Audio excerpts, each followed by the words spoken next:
किया गया है। 4000 बेड का व्यवस्था किया गया है। सोने की दिक्कत नहीं एकदम नहीं दिक्कत होगा किसी को आने जाने में। रूट का भी नया आप परिचालन देख ही लिया हो, सारा डाइवर्ट कर दिया गया, कहाँ से कहाँ क्या चलेगा ये सारा पहले ही तय कर दिया। पार्किंग की भी उचित व्यवस्था है। नमस्कार, मैं राज और आप देख रहे हैं अपने प्यार चैनल हेलो नालंदा। मेरी मौजूदगी इस टाइम राजगीर मलमास मेले के जो संचालक हैं और उनके पास है।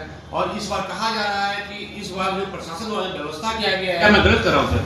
100% सही कह रहे हैं। क्या कुछ व्यवस्था इस बार अलग है पिछले मेले से? मेला में व्यवस्था तो आपको दिख रहा होगा कि अलग है जी। कि आप जो भी जोन देख रहे हैं बनाया गया है मेला में विधि व्यवस्था को ही बनाए रखने के लिए। दुकान को जो पहले रोड से सट के लगता था वो करीब 20 फीट पीछे हट के लगा है।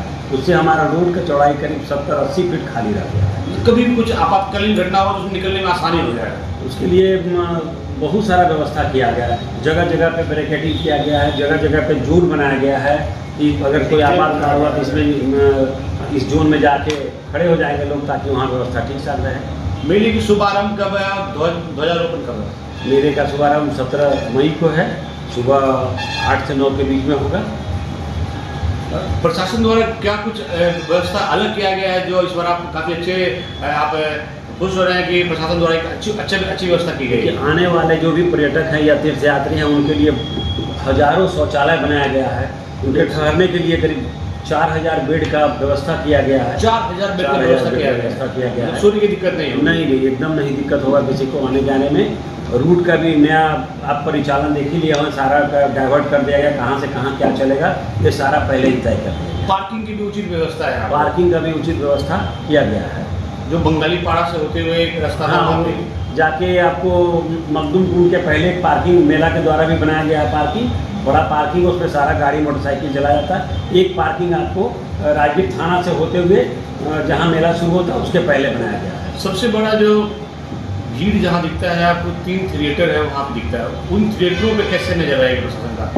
देखिए, जस्ट थिएटर के पीछे मेला थाना है जहाँ पूरा कंट्रोल रूम है, उसके सामने ही सर्कस लगती है। सर्कस का निकास पहले फ्रंट में होता था, इस बार उसको गोरक्षणी की तरफ किया गया ताकि जो भी भीड़ निकलेगा बोथ साइड से बाहर निकल जाएगा और भीड़ होने की संभावना कम है। तो मतलब इस बार डीएम साहब और एसपी साहब द्वारा इस मेले को मतलब एकदम सजा दिया गया है और जो लोग आने वाले श्रद्धालु हैं उनके लिए अच्छी व्यवस्था की गई है।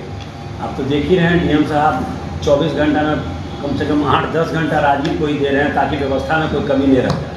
डीएम साहब, एसपी साहब, यहाँ के अनुमंडल पदाधिकारी डीएसपी साहब दिन रात एक किए हुए हैं। आप लोग क्या कुछ अपील करना चाहेंगे जो श्रद्धालु लोग देख रहे हैं और जो लोग आने वाले हैं उनसे क्या कुछ करना चाहेंगे? हम तो यही कहना चाहेंगे कि जितना अधिक से अधिक आएँ और ये धर्मार्थ का मेला है इसका फल प्राप्त करें। प्लस यहाँ जो भी लगा है मेला में उसका भी आनंद लें। मेरे साथ संजय सिंह जी थे, इन्होंने कहा कि जो भी श्रद्धालु आ रहे हैं इस बार हर वर्ष की भांति इस बार एक अलग व्यवस्था किया गया है और आपातकालीन समय से निपटने के लिए भी जो है डीएम साहब ने, एसपी साहब ने एक अच्छी व्यवस्था किया है। और सर्कस का जैसे उन्होंने बताया कि सर्कस और थिएटर का दोनों का जो निकलने का आपका गेट है वो अलग है, इसलिए भीड़ ज़्यादा नहीं हो पाएगा। और अगर कुछ अप्रिय घटना होता भी है तो उसमें जो है एम्बुलेंस को या फिर जो भी व्यवस्था जाने में हो उसको कोई भी दिक्कत नहीं होगा। तो आप सारे श्रद्धालु से निवेदन है कि आप सब लोग मलमास मेला में जरूर आएँ और मलमास मेला में आकर जो है आप इसका मेले का लुत्फ उठाएं। और सारी व्यवस्थाएं हैं, आपको सोने से लेकर खाने तक की सस्ती रोटी की व्यवस्था प्रशासन द्वारा की जाती है जिससे आपको सस्ता खाना मिलेगा। इसलिए आप सोचे नहीं कि मेला में आएंगे तो खाने में अगर 10 लोग आते हैं तो बहुत ज़्यादा खर्चा हो जाएगा। एक सस्ती रोटी की व्यवस्था होती है प्रशासन द्वारा।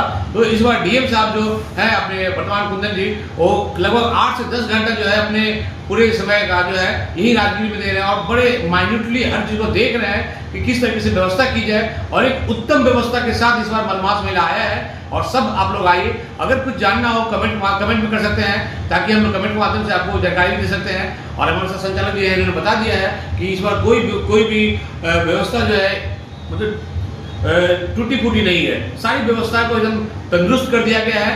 तो आप मलमास मेला जरूर आएँ और इस नालंदा के गौरव को आप देखें, एंजॉय करें। और फिर कमेंट करके आप अगर कोई दिक्कत हो आने मेले में तो आप कमेंट करके जरूर पूछ सकते हैं कि कैसे आना है। और आपको व्यवस्था आपको बताया जाएगा। अगर कमेंट देंगे तो हम आपको बता सकते हैं कि किस तरीके से पहुंचना है, कैसे पहुंचना है। और इन्होंने बताया कि 17 तारीख को ध्वजारोपण है और 17 तारीख से जो है मेला चालू हो जाए।